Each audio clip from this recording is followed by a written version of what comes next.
Assalamualaikum warahmatullahi wabarakatuh. Selamat pagi Bu Yuli, Ibu Hayun, dan teman-teman semuanya. Perkenalkan, nama saya Anissa Maharani dari kelas Pendidikan Kimia A 2019. Pada hari ini, saya akan mempraktikkan keterampilan membuka, menjelaskan, dan menutup materi elektrolit dan non-elektrolit kelas 10 SMA. Di sini saya tidak sendiri, saya bersama rekan saya Alivia yang akan berperan sebagai siswanya. Terima kasih. Baik, Assalamualaikum warahmatullahi wabarakatuh. Selamat pagi anak-anak semua. Waalaikumsalam warahmatullahi wabarakatuh. Pagi, Bu. Oke, gimana kabarnya anak-anak semua? Alhamdulillah baik. Bu Ica, gimana kabarnya, Bu? Alhamdulillah, Ibu juga baik. Semoga semuanya sehat ya. Oke, sebelum kita mulai pembelajaran hari ini, angka baiknya diawali dengan doa. Mungkin Ketua kelas Alivia bisa bantu Ibu untuk pimpin doa. Baik, teman-teman semua. Sebelum kita mulai pelajaran hari ini, ada angka baiknya kita berdoa menurut kepercayaan dan agama masing-masing. Berdoa dimulai.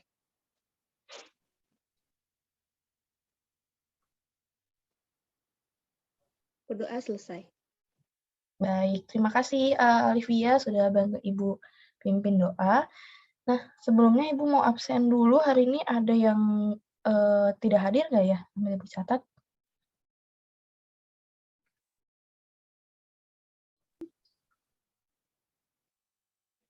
Ada, Bu.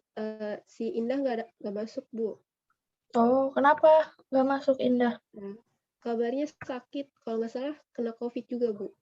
Astagfirullahaladzim. Ya Allah, semoga kita doakan bareng-bareng ya, semoga Indah bisa cepat pulih.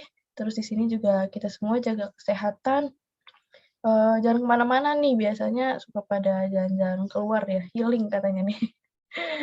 Ya kan, suka pada healing. Suka keluar nggak, Fitri?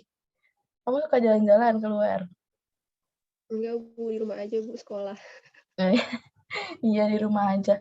Lalu juga kalau misalnya keluar, hati-hati karena sekarang udah musim hujan dan nggak jarang kan ya kita juga lihat kalau musim hujan banyak daerah-daerah yang banjir atau mungkin ada yang rumahnya pernah kebanjiran. Vina pernah kebanjiran nggak rumahnya? Pernah, Bu. Pas tahun baru 2021, tiba-tiba banjir malam-malam. Oh, alah, iya itu memang banyak ya daerah yang banjir tuh pada saat itu. Nah, di daerah rumah kamu pada saat banjir waktu itu pernah lihat nggak ada petugas PLN nih yang sedang mematikan arus listrik di sini?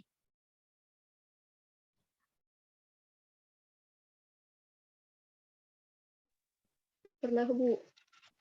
Oh, pernah lihat. Oke.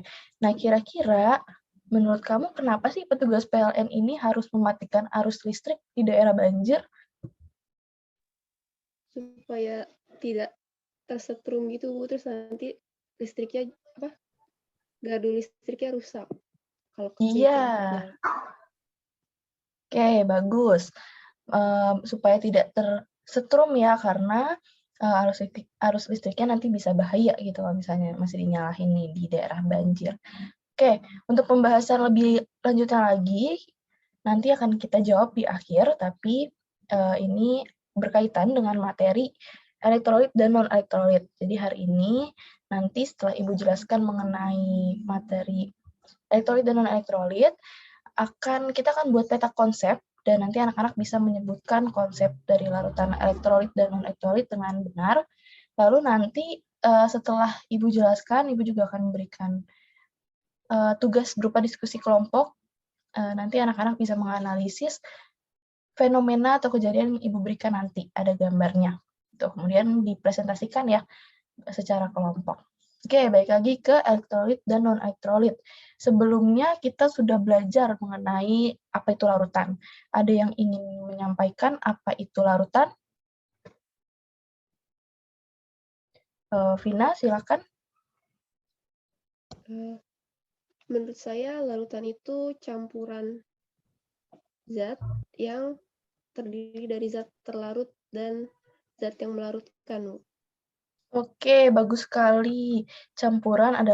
Larutan adalah campuran homogen dari zat, tadi Vina menyebutkan dari zat terlarut dan juga pelarut ya. Jadi ada 2 komponen di dalam larutan ini. Nah, larutan berdasarkan daya hantarnya dibagi menjadi 2 jenis, yaitu elektrolit dan juga non-elektrolit. Bedanya apa? Kalau misalnya elektrolit, oke, larutan elektrolit adalah larutan yang punya kemampuan untuk mengantarkan listrik. Sedangkan larutan non-elektrolit, karena ada kata non di sini, yang artinya adalah tidak, jadi larutan elektrolit didefinisikan sebagai larutan yang tidak mampu untuk menghantarkan listrik.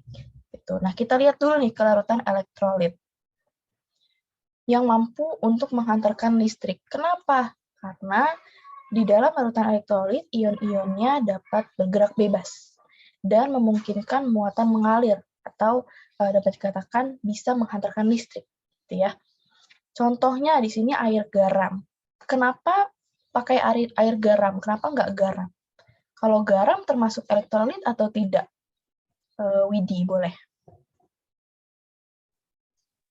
Kalau garam aja nanti bentuknya padat, Bu. Kalau air garam berarti bentuknya larutan. Oke, bagus sekali. Benar, kalau garam bentuknya masih padatan ya, kalau air garam kan larutan.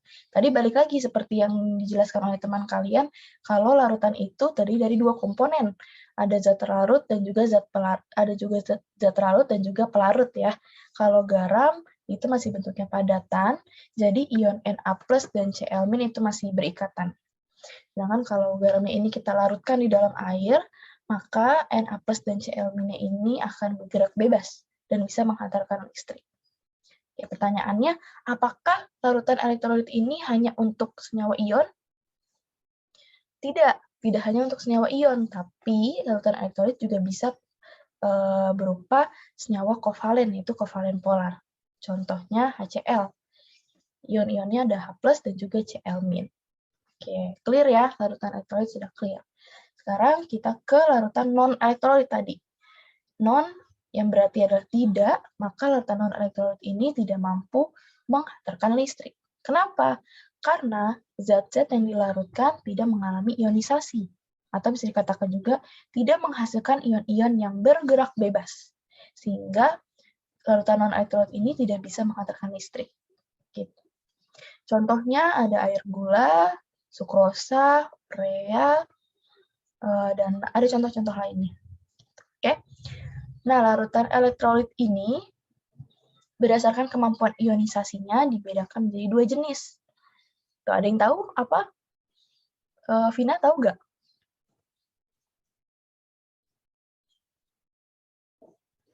Oke, belum tahu ya. Nah, larutan elektrolit ini dibagi menjadi 2 jenis berdasarkan kemampuan ionisasinya. Larutan elektrolit kuat dan juga larutan elektrolit lemah. Untuk mengetahui perbedaannya, di sini Ibu akan tunjukkan video percobaan antara larutan elektrolit kuat, larutan elektrolit lemah, dan juga larutan non-elektrolit. Kayak gimana sih kalau misalnya dalam percobaan, gitu ya. Nah, penjelasan yang pertama yaitu mengenai larutan elektrolit kuat. Di sini contoh larutan elektrolitnya adalah air garam, NaCl. Step-stepnya kalau misalnya dalam percobaan, elektrodanya dicelupkan ke dalam larutan elektrolit tadi, kemudian disambungkan ke baterai, dan nanti hasilnya akan menunjukkan apakah lampu ini nyala atau tidak, kemudian nanti akan terbentuk gelembung atau tidak. Nah, sini kita lihat ya, air garam NaCl. Di sini garam akan terionisasi secara sempurna. Nah, nih lihat ya, jadi Na+ dan juga Cl-. Maksud dari terionisasi sempurna itu apa? Terionisasi sempurna berarti di larutannya itu sudah tidak ada molekul netral. Molekulnya berupa ion positif dan juga ion negatif, Na+ dan Cl-. Sehingga percobaannya menghasilkan terbentuk gelembung atau gas yang banyak, ya, gelembung gas yang banyak, dan juga lampunya menyala terang, yang mengartikan bahwa air garam ini bisa menghantarkan listrik dengan baik. Oke, dari percobaan ini bisa disimpulkan bahwa air garam termasuk ke dalam elektrolit kuat, larutan elektrolit kuat. Baik, nah contoh yang berikutnya itu larutan elektrolit yang lemah, caranya masih sama, larutannya dimasukkan elektroda, dicelupkan elektroda, kemudian disambungkan ke baterai. Di sini larutan elektrolit lemahnya, kita lihat contohnya ada asam cuka ya. Asam cuka, rumus molekulnya apa, Alivia? Rumus molekulnya kalau nggak salah CH3COOH bukan, Bu? Betul, bagus ya. Rumus molekulnya CH3COOH. Nah, asam cuka ini, dia juga bisa mengalami ionisasi, tapi tidak sempurna, tidak sesempurna NaCl. Di sini ionisasinya hanya sebagian. Maksudnya sebagian di dalam larutan ini ada ion positif dan ada ion negatif, tetapi masih ada juga molekul yang bermuatan netral. Itu. Sehingga asam cuka bisa menghantarkan listrik, tapi dengan daya hantarnya yang lemah. Oke, ditandainya dengan lampu yang menyala tapi redup, kemudian gelembung gas yang terbentuk itu hanya sedikit. Gitu. Sehingga asam cuka ini bisa disimpulkan termasuk ke dalam larutan elektrolit lemah. Oke, contoh yang berikutnya mengenai larutan non-elektrolit. Ya, tunggu sebentar. Larutan non-elektrolit. Di sini contohnya yang termasuk non-elektrolit adalah air gula, C12H22O11. Caranya masih sama, dicelupkan elektroda ke dalam larutan sampelnya ini, kemudian dihubungkan ke baterai. Nah, larutan non-elektrolit ini tidak terionisasi. Tidak terionisasi dalam arti tidak terbentuk ion positif dan juga tidak terbentuk ion negatif. Sehingga larutan non-elektrolit tidak bisa menghantarkan listrik, gitu ya. Hal ini ditandai dengan lampunya tidak menyala, namun di video ini tidak ada ya. Lampunya tidak menyala dan juga tidak terbentuk gelembung gas. Gitu. Nah, dari percobaan tadi, maka bisa disimpulkan seperti ini. Larutan elektrolit kuat ditandai dengan nyala lampu yang terang, kemudian gelembung yang terbentuk itu banyak. Larutan elektrolit kuat ini bisa berupa asam kuat, basa kuat, dan juga garam. Lalu untuk elektrolit lemah itu bisa ditunjukkan dengan nyala lampunya itu redup, kemudian gelembung yang terbentuk itu sedikit. Elektrolit lemah ini bisa berupa asam lemah dan juga basa lemah. Ya. Kemudian yang terakhir ada larutan non-elektrolit yang ditandai dengan lampunya tidak menyala dan juga tidak terbentuk gelembung karena tidak terionisasi ininya, larutannya. Contohnya, contoh larutan non-elektrolit itu ada etanol, glukosa, dan apa lagi? Winnie bisa jawab apa lagi? Contoh lainnya itu urea, Bu. Oke, bagus. Urea ya. Betul, ada urea. Dan juga, ya oke, betul urea. Nah, dari sini, Ibu ingin kita simpulkan sama-sama bahwa hari ini kita sudah belajar mengenai larutan. Nah, tadi sudah dijelaskan apa itu larutan. Ada yang bisa menyimpulkan apa itu larutan, Alivia? Larutan itu merupakan campuran homogen. Dia terdiri dari zat terlarut dan pelarut, Bu. Oke, bagus sekali. Larutan ini adalah campuran homogen yang terdiri dari zat larut dan zat pelarut. Nah, berdasarkan daya hantarnya, larutan dibagi menjadi dua ya. Apa itu, Vina? Apa? Menjadi larutan elektrolit dan non-elektrolit, Bu. Oke, betul. Elektrolit dan non-elektrolit ya. Non-elektrolit. Nah, elektrolit ini berdasarkan kemampuan ionisasinya terbagi menjadi dua. Apa aja tuh, Putri? Ada elektrolit lemah sama elektrolit kuat, Bu. Pintar, elektrolit kuat dan juga elektrolit lemah. Betul. Elektrolit ini tadi definisinya itu apa ya? Mungkin nih langsung pada deg-degan nih. Definisinya mungkin bisa dijelaskan nih, disimpulkan oleh Ani. Silakan Ani. Kalau elektrolit kuat itu yang mampu mengionisasi secara sempurna, Bu. Betul, tapi ada yang ingin melengkapi? Oke, betul yang dikatakan Ani, dapat terionisasi secara sempurna, tapi itu untuk elektrolit kuat ya. Kalau elektrolit secara definisinya adalah mampu menghantarkan listrik. Gitu. Menghantarkan listrik. Nah, tadi sudah dibilang sama Ani kalau yang kuat itu dapat terionisasi secara sempurna. Kalau lemah berarti dapat terionisasi secara sebagian. Nah, kalau misalnya elektrolit kuat ini tadi dalam percobaan ditandai dengan apa, Fitri? Ditandai dengan memasukkan gelembung yang banyak dan lampunya menyala dengan terang. Oke, betul. Gelembungnya banyak. Waduh, mepet ya. Dan lampunya nyala terang. Nah, kalau misalnya yang elektrolit lemah, ditandai dengan apa, Via? Lampunya nyalanya itu redup, Bu, sama gelembungnya juga sedikit yang dihasilkan.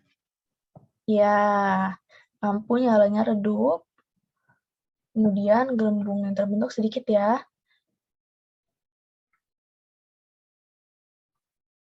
Oke, nah kita ke non-elektrolit. Non-elektrolit ini definisinya apa ya, Fitri?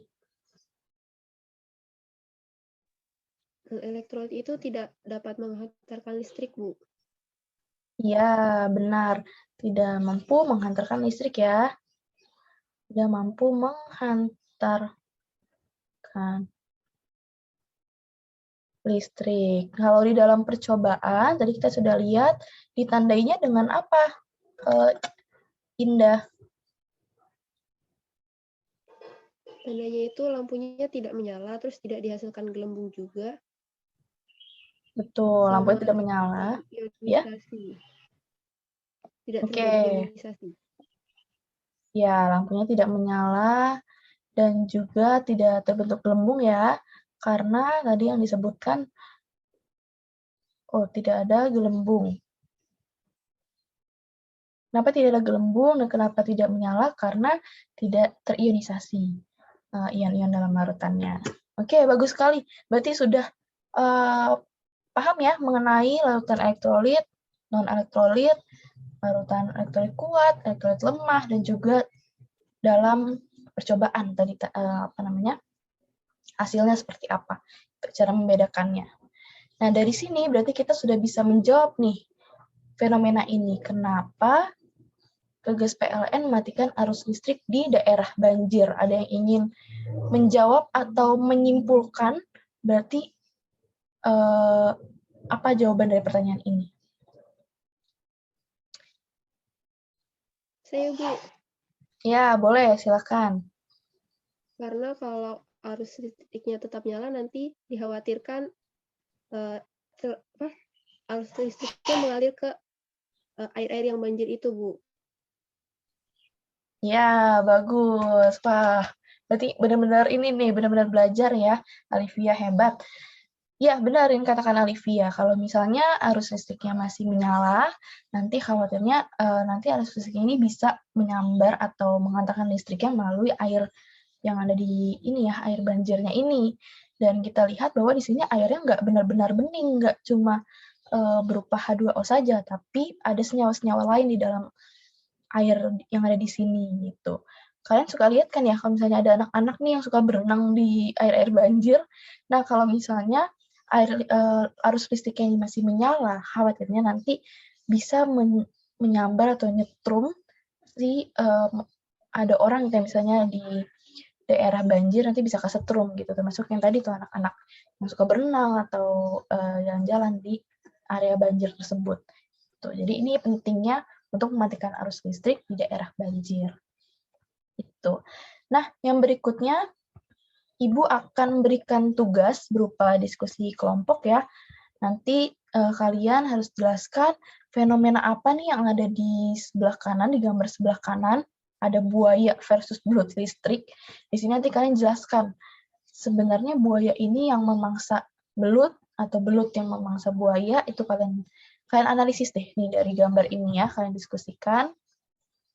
Nah, kalau misalnya yang kita lihat kan di sini buaya gigit belut listrik ya. Kalau menurut kalian, oh buaya berarti akan mati, Bu. Nah, kalian jelaskan, kenapa buaya bisa mati? Gitu. Tapi kalau menurut kalian, oh enggak, Bu, belut listrik yang akan mati. Nah, kalian jelaskan juga, kenapa demikian? Kenapa menurut kalian belut listriknya itu mati? Tuh. Kalian kaitkan pertanyaan-pertanyaan itu dengan materi elektrolit dan non-elektrolit ya. Kemudian kalian catat hasil diskusinya. Kemudian setelah itu presentasikan hasil diskusinya dan diunggah di kanal YouTube atau channel YouTube perwakilan kelompok saja. Jadi salah satunya. Kemudian linknya nanti share ke Ibu.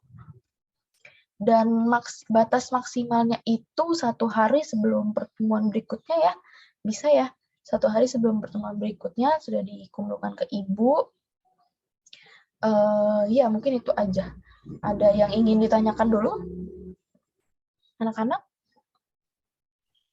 Di sini bertanya, Bu, untuk kelompoknya nanti dari Ibu yang buat ya? Iya, untuk kelompoknya nanti Ibu share ke ketua kelas, pembagiannya seperti apa, karena ya nanti Ibu bagi secara rata. Gitu. Oh iya, tambahan juga, nanti hasil diskusinya itu kalian buat dalam bentuk PPT ya, supaya nanti pas kalian jelaskan, presentasikan, Ibu juga bisa sambil baca, oh ini hasil diskusinya gitu. Jadi bukan hanya berupa video kalian saja, tapi juga ada PPT-nya. Oke, mungkin itu saja dari pertemuan kita hari ini. Terima kasih banyak ya anak-anak sudah belajar, sudah aktif hari ini tentang materi elektrolit dan non-elektrolit. Kalau misalnya ada kendala dalam diskusi, nanti bisa hubungi Ibu melalui ketua kelas. Lalu ya mungkin itu saja, kita akhiri pembelajaran hari ini dengan membaca hamdalah dan syukur kepada Allah Subhanahu wa taala. Alhamdulillahirrahmanirrahim. Kurang lebihnya mohon maaf, Ibu tutup. Wassalamualaikum warahmatullahi wabarakatuh. Selamat pagi anak-anak semua. Waalaikumsalam warahmatullahi wabarakatuh. Terima kasih, Bu. Ya.